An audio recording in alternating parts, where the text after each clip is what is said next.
United fans welcome back to the channel. दोस्तों, Leicester के against home game है हमारा एफए कप का। पैट्रिक डोरगू क्या खेल सकता है, क्या ईडन हेवन भी खेल सकता है, बात करेंगे इसके बारे में। साथ ही साथ देखेंगे हमारा लाइनअप प्रेडिक्ट करेंगे, स्कोर प्रेडिक्ट करेंगे, गेम के बारे में कुछ बातें करेंगे लेस्टर सिटी और यूनाइटेड से रिलेटेड और क्यों ये गेम इंपॉर्टेंट है हमारे लिए। रूबेन एमरिम के कुछ कॉमेंट्स पे ध्यान देंगे भाई, और कुछ इंटरेस्टिंग खबरें हैं जिनको टैकल करेंगे, जैसे कि हैरी केन क्या वो यूनाइटेड आ सकता है, कुछ उसके बारे में पता चला है। ल्यूक शॉ के बारे में एक इंटरेस्टिंग चीज है, वो मैं आपसे बात करूंगा। और लेनी ओरो ने क्या बोला है भाई। लेनी ओरो 18 साल के लौंडे ने पूरा खोल दिया है कि क्या किया है एमरिम ने बिहाइंड द सीन्स। सो इन चीजों पे इस इंटरेस्टिंग वीडियो में बात करेंगे और आई एम प्रीटी श्योर आपको पसंद आएगी। और आएगी तो भाई लाइक का बटन तो जरूर दबा देना, अभी दबा दो, पहले एडवांस में दबा दो, और फिर सब्सक्राइब कर लो चैनल को अगर अभी तक नहीं किया तो, क्योंकि हम बहुत ही बढ़िया कंटेंट ला रहे हैं आजकल यूनाइटेड से रिलेटेड। आई होप आपको पसंद आ रहा हो। सो दोस्तों, सबसे पहले बात करते हैं जो एक इंपॉर्टेंट गेम है हमारे पास। और मैं आपको एक गेम से पहले एक चीज बताता हूं। हमेशा रूबेन एमरिम रोता रहता है कि मेरे को ट्रेनिंग का टाइम नहीं मिलता, क्योंकि हम हर तीसरे चौथे दिन गेम खेल रहे होते हैं। मतलब बहुत टाइम बाद ऐसा हुआ है कि हमें 5 दिन बाद गेम खेल रहे हैं। पिछला गेम संडे को खेले थे, इस बार हम फ्राइडे को खेल रहे हैं। सो इस बार उसको ट्रेनिंग करने का कुछ टाइम मिला होगा ऑफ कोर्स, लेकिन हमारे पे काफ़ी सारे प्लेयर मिसिंग है। फॉर एग्जाम्पल लीचा गया, ल्यूक शॉ को वापस इंजरी हो चुकी है। सो और काफ़ी नए नए लौंडे आ गए हैं, 19-20 साल के, 18 साल के, Ayden Heaven, Dorgu. Let's see क्या होता है, वो गेम में खेलेंगे नहीं खेलेंगे। मेरे हिसाब से may be it is too early for Eden Heaven, but वो बेंच पे ज़रूर होगा। डोरगू शायद स्टार्ट कर सकता है, शायद नहीं करेगा, और मे बी डेलो स्टार्ट करेगा। सो अब इन बातों को साइड में करते हुए पहले लाइनअप ही देख लेते हैं भाई। लाइनअप देख लो आप। कीपर है आपका बेंडीर, वही होगा कप में, वही कीप कर रहा है। सो उनाना को साइड में रखते हैं, बेंडीर के साथ स्टार्ट करते हैं। हमारे पास 3 सेंटर बैक हैं ले दे के, इंक्लूडिंग 18 साल का लेनी ओरो। कुछ गेम वो लेफ्ट साइड से खेला है एमरिम के अंडर कुछ पिछले महीनों में। सो मैंने उसको लेफ्ट साइडेड सेंटर बैक रखा है। मैगवायर को बीच में रखा है, हैगवायर कह रहा था मैं, मैगवायर को बीच में रखा है, डी लिट को राइट में रखा है। भाई मिडफील्ड में पिछले गेम की तरह जहां पे हमारी हालत खराब हुई थी, वैसा ही मुझे लगता है हमारा मिडफील्ड होगा, ब्रूनो और उगाटे। राइट साइड में मैंने इंटरेस्टिंगली अमाड डियालो को रखा है। मैं रीज़न आपको बताऊंगा क्यों। लेफ्ट साइड में डेलो, में भी आप डोरगू को देख सकते हो, बट मैंने मजरुआई को नहीं रखा, मैंने डेलो को राइट विंग पे नहीं रखा। रीज़न उसका मैं आपको भी बताऊंगा। कोबी मेनू और गर्नाचो, इन दोनों के साथ मैं नंबर 10 रोल पे जाऊंगा वापस, इसका भी मैं आपको रीज़न दूंगा। और एक जर्गजिया होयलैंड में से एक प्लेयर आएगा। I am starting with Hojlund at this point. I don't care, कोई भी खेल ले, बस गोल आ जाए कोई, क्योंकि चांस इनके लिए क्रिएट नहीं होता, और लेस्टर के अगेंस्ट शायद हम चांस क्रिएट कर पाएं। बात करेंगे उसके बारे में भी। सो दोस्तों, why I have kept Amad Diallo on the right wing और कोबी मेनू को आगे, क्योंकि रूबेन एमरिम ने अपनी प्रेस कॉन्फ्रेंस में बोला है कि कोबी मेनू के लिए कि वो नंबर 10 रोल में है, और मैं उसको वैसे देखता हूँ, और हमें गोल्स की ज़रूरत है। Amad Diallo should score more, Bruno should score more, Mainoo should score more, ऐसी बातें उसने बोली हैं। तो इसलिए मैंने सोचा है कि तीनों के तीनों खेलेंगे। और अमाड डियालो के बारे में मैंने एक और फैक्ट सुना है किसी और चैनल से, तो मैं यहाँ पे कॉपी पेस्ट कर देता हूँ इस टाइम पे, क्योंकि इंटरेस्टिंग चीज़ है तो भाई को बतानी ज़रूर बनती है कि अमाड डियालो जब जब आगे स्टार्ट करता है गेम, यूनाइटेड की विक्ट्रीज होती हैं 33%। हमारा रेशियो है, 3 में से 1 गेम जीतते हैं हम। लेकिन अमाड डियालो जब जब उसने राइट विंग बैक स्टार्ट किया है तो हमने 3 में से 2 गेम जीते हैं। तो हमारा एवरेज 66% है। और ये मैं आपको बार बार, ये तो मैंने आपको मतलब सालों से कह रहा हूँ, मुझे तो ऐसा लग रहा है कि रूबेन एमरिम के सिस्टम में भाई विंगर्स चाहिए, अटैकर विंगर हैं तो ठीक है, वरना नहीं है। स्ट्राइकर भूल जाओ, डिफेंडर भूल जाओ, मिडफील्डर भूल जाओ, किसी की जरूरत सब सेकेंडरी है भाई। अटैकर चाहिए हमें, विंगर्स चाहिए जो विंग बैक पोजीशंस पे खेलें। सो दोस्तों, ये है हमारा लाइनअप। ऑफ कोर्स आप कह सकते हो कि भाई जर्गजी स्टार्ट कर सकता है, इसमें से कोलियर आ सकता है, मे बी डोरगू को देखा जाए, मजरुआई आ जाए, इनमें से किसी एक की जगह। आई थिंक इस गेम में लिंडेलॉफ, कैजेमीरो, एरिक्सन नहीं होंगे। काफ़ी लोग ये भी बोलेंगे कि भाई टीम हमें तो स्वैप करनी चाहिए, रोटेट करनी चाहिए। इस गेम के लिए बिल्कुल नहीं। 5 दिन बाद खेल रहे हैं, अगला गेम हमारा 8 दिन बाद है, नेक्स्ट संडे को या सैटरडे को है। तो इस बार हमें ब्रेक मिला हुआ है, हमें 100% अपनी पूरी अटेंशन, सारी फर्स्ट टीम अपनी खिलानी चाहिए इस गेम में। किसी को कोई रेस्ट देने की जरूरत नहीं है, बहुत सारे रेस्ट के दिन हैं। तो ये हमें फुल फोर्स के साथ जाना चाहिए इस गेम में भी और अगले गेम में भी। सो इसलिए मैंने अपनी फुल स्ट्रेंथ टीम खिलाई है। तो लिंडेलॉफ, कैजेमीरो, एरिक्सन, इन सबको देखने का ज़रूरत नहीं है। आगे वाले आने वाले टाइम में आप इनको देखोगे क्योंकि हमें प्लेयर्स रोटेट करने पड़ेंगे और आपको पता है हमारे स्क्वाड में अब ज़्यादा प्लेयर्स बचे नहीं है, खासकर एक्सपीरियंस्ड।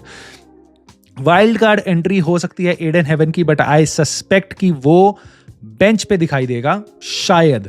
सो लेट्स सी क्या होता है वहां पे। एफए कप क्यों इतना इंपॉर्टेंट है भाई हमारे लिए? क्योंकि देखो अभी तक तो हम कह रहे थे यूरोपा यूरोपा यूरोपा बहुत इंपॉर्टेंट है, वही चैंपियंस लीग का रास्ता है, बट आई एम थिंकिंग क्या हम यूरोपा जीतेंगे?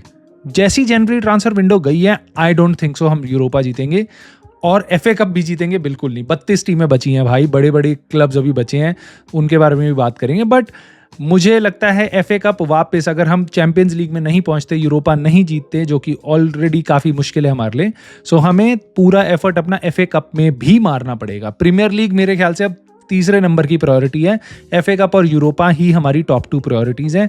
तो एफए कप वापस हमें यूरोपा तक तो यूरोप में तो ला सकता है, जिसके कारण आगे आने वाले समर में हम प्लेयर साइन कर सकते हैं।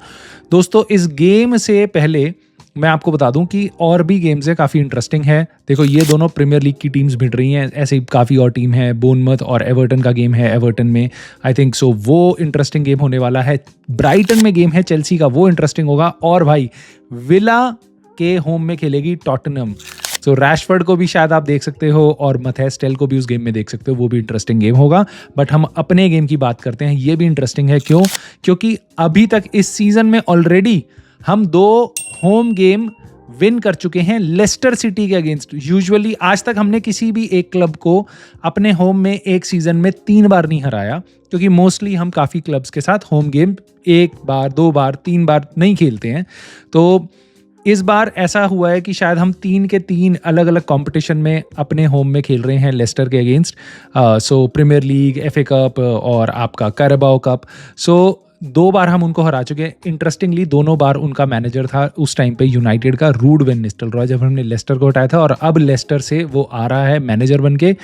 लेस्टर का मैनेजर होगा Ruud van Nistelrooy, Old Trafford आएगा और लेट्स सी क्या होता है। 2 विन्स हैं हमारी एफए कप में, 4 बार खेले हैं हम, चौथी बार खेल रहे हैं हम लेस्टर से। 3 बार खेले हैं पहले, 2 बार हम जीते हैं, 1 बार हम हारे हैं 2020-21 में। जिस टाइम हम हारे थे उस सीज़न चौथे राउंड, उस सीज़न लेस्टर आपका एफए कप जीत गई थी। तो दैट्स इंटरेस्टिंग। लेस्टर आज तक अपने मतलब पिछले 8 गेम्स 4th राउंड के 7 गेम्स जीती है। So they are very good in this round, but I don't think so they are gonna win. इसी के साथ मेरी प्रेडिक्शन है भाई, यूनाइटेड के लिए गेम काफ़ी टफ होगा। हम अपनी फुल स्ट्रेंथ टीम डालेंगे, बट लेस्टर इतनी वीक है भाई, आई एक्सपेक्ट कि हम यूनाइटेड 1-0 2-0 की विक्ट्री निकाल लेंगे। सो मेरी प्रेडिक्शन है 2-0। मेरे को आपकी प्रेडिक्शन ज़रूर जाननी है। ट्रांसफ़र के बारे में मैं बात करूं उससे पहले कमेंट ज़रूर करना वीडियो पे अपनी प्रेडिक्शन के साथ, क्या लगता है आपको। दोस्तों अब कुछ इंटरेस्टिंग चीज़ें मैं आपको बताता हूं, गेम से हटके, यूनाइटेड में फटके। भाई लेनी ओरो ने बातें जो खोली हैं, मज़ा आ गया सुन के। उसका रियो फर्डिनेंड के साथ एक इंटरव्यू था, उसमें उसने बताया कि भाई ये उसके वर्ड्स हैं कि Ruben Amorim will kill you. अगर तुम लेजी हो ट्रेनिंग में, अगर तुम 100% नहीं दे रहे हो, सो ही विल किल यू। मतलब ही डिमांड्स रियली सो मच, क्योंकि वो उसका मानना है, जो बहुत सारे और मैनेजर्स का ही मानना होता है, अगर तुम ट्रेन नहीं कर सकते तो तुम गेम नहीं खेल सकते, और ट्रेनिंग में जितना तुम करोगे वो ही तुम गेम में रिफ्लेक्ट होता है। So basically Ruben Amorim is very strict and that kind of gives you an idea कि रैशफोर्ड के साथ उसका क्या बीफ हुआ था, राइट। सो दोस्तों और मैं आपको बताता हूँ एक चीज़ ल्यूक शॉ के बारे में। ल्यूक शॉ की देखो खबर तो हमने भी चलाई, ठीक है, और हमने भी बताया आपको कि भैया ल्यूक शॉ के साथ इंजरी हो गई है। मुझे क्या लग रहा है, 4 हफ्ते की न्यूज़ आई है और एक न्यूज़ आई है वो मंडे को आ जाएगा। तो मैंने अपनी तरफ से समझदारी की बात ये सारी आपको बता दी। बट मतलब दिमाग खराब होता है मेरा कि कैसे लोगों को क्या क्या चीज़ें परोसी जा रही हैं। कोई कह रहा है कि भाई इसका कॉन्ट्रैक्ट रिप आउट कर दो 2028 तक का कॉन्ट्रैक्ट है। तुम कह रहे हो कि भाई क्लब को डाल दो, PSR रेगुलेशन में डाल दो, कुछ भी कर दो। यहां हम साइन नहीं कर पा रहे 5 मिलियन में, मैथ्यूस टेल 10 मिलियन में, ठीक है। तुम कह रहे हो सीधा तुम 30 मिलियन ल्यूक शॉ को दे दो, क्योंकि जब तुम कॉन्ट्रैक्ट रिप करोगे ना तो तुम्हें सारा पैसा एडवांस में उसको देना पड़ेगा, ठीक है। तो तुम कह रहे हो कि ये इलॉजिकल बातें लोग करते हैं, ठीक है। दूसरी बातें क्या करेंगे, वो कहेंगे sell him immediately, sell him now Luke Shaw को। Oh my god what an idea man. हम पता नहीं मतलब सोचा नहीं होगा इनियोस ने ल्यूक शॉ को सेल कर। एक्चुअल में बहुत सारे क्लब हैं वो कह रहे हैं कि जो पिछले 11 साल में 7.5 साल इंजर्ड रहा है ना तुम्हारा प्लेयर, जो ऑलरेडी 30 साल का होने वाला है, जो ऑलरेडी पिछले 1.5 साल में 5 गेम खेला होगा शायद, तो उस प्लेयर को खरीदना चाह रहे हैं हम। वाह, what an idea, sell Luke Shaw immediately. So भाई मैं इसलिए कहता हूँ इस चैनल, बाकी देखो दुनिया देखो, इस चैनल के साथ भी बने रहे ताकि दिमाग भी थोड़ा, हम सेंसिबल बातें भी आप सुन पाओ, क्योंकि सोशल मीडिया पे बहुत कचरा है भाई। कचरे से याद आया एक और इंटरेस्टिंग टॉपिक जिसमें मैं अपनी राय नहीं दूंगा आज। मैं दूंगा कब आपको, क्योंकि कल अपनी होने वाली हैं 2 लाइव स्ट्रीम। आई होप आपको मजा आएगा। कल जुड़ जाना भाई। पहले तो होगी अपनी चिल स्ट्रीम, कब होगी इंडिया के टाइम के हिसाब से शाम को 5:30 बजे, 1 घंटे के आसपास करेंगे बात। सो कोई वेल डिफाइंड टॉपिक है, हैरी केन के बारे में बात करेंगे, उसके अलावा चिल है भाई, जो मन में आए वो बात करेंगे, जो आप लोग बोलोगे वो बात करेंगे। सो प्लीज जुड़ना उस स्ट्रीम के साथ। साथ ही साथ गेम एंड होने पे फिर हम थोड़ी सी स्ट्रीम करेंगे। मैच का वॉच अलॉन्ग नहीं है, मैच खत्म होने पे रिव्यू है गेम का रिएक्शन है। सो उन दोनों वीडियोस में आप कल जुड़ना, 2 लाइव स्ट्रीम होंगी। केन के बारे में जाने से पहले एक बात बोल देता हूँ, 67 मिलियन पाउंड की रिलीज क्लॉज था हैरी केन का बायर्न म्यूनिख के साथ इस विंटर में। किसी भी क्लब ने ट्रिगर नहीं किया, कोई भी क्लब लेना नहीं चाह रहा था इस टाइम पे इतने पैसे में, या हैरी केन नहीं जाना चाह रहा होगा, whatever be the reason. 54 million तक वो ड्रॉप कर जाएगा। 54 मिलियन पाउंड्स में आप हैरी केन को ले सकते हो इस समर में। अब मैं इस पे राय कल अपनी लाइव स्ट्रीम में दूंगा, बट मैं आपसे आपके कमेंट जानना चाहता हूं। What do you think, should United go for 54 millions में हैरी केन जैसा स्ट्राइकर मिल रहा है? 54 मिलियन बहुत पैसा है। हैरी केन जैसा स्ट्राइकर प्रूवन है, हमारे स्क्वाड में बिल्कुल चैलेंज है। सो बहुत सारे रीजंस हैं क्यों आप चाह सकते हो, क्यों नहीं। मैं जानना चाहूंगा आपकी राय क्या है। Should we sign Harry Kane for 54 million in this summer? और एज्यूम कर लो वो आना चाह रहा है, उसके बाद what is your reason? Let me know in the comments below. I would love to hear from you, and please जाने से पहले लाइक जरूर कर देना, सब्सक्राइब कर लेना, and I'll see you soon in live stream बहुत जल्दी। See you guys.